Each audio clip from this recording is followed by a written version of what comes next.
ઈશ્વરના નામે સોગંદ લઉં છું કે સોગંદ લઉં છું કે કાયદાથી સ્થાપિત ભારતના સંવિધાન પ્રત્યે કાયદાથી સ્થાપિત ભારતના સંવિધાન પ્રત્યે હું સાચી શ્રદ્ધા અને નિષ્ઠા ધરાવીશ. સાચી શ્રદ્ધા અને નિષ્ઠા ધરાવીશ.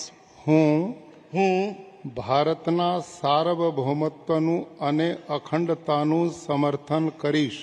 હું ભારતના સાર્વભૌમત્વનું અને અખંડતાનું સમર્થન કરીશ. અને હું ગુજરાત રાજ્યના નાયબ મુખ્યમંત્રી તરીકેના ગુજરાત રાજ્યના નાયબ મુખ્યમંત્રી તરીકેના મારા કર્તવ્યો શ્રદ્ધાપૂર્વક અને અંતઃકરણપૂર્વક બજાવીશ. શ્રદ્ધાપૂર્વક અને અંતઃકરણપૂર્વક બજાવીશ. અને ભય કે પક્ષપાત રાગ કે દ્વેષ વિના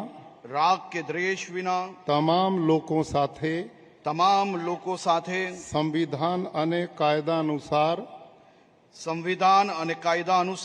ન્યાયપૂર્વક વર્તીશ.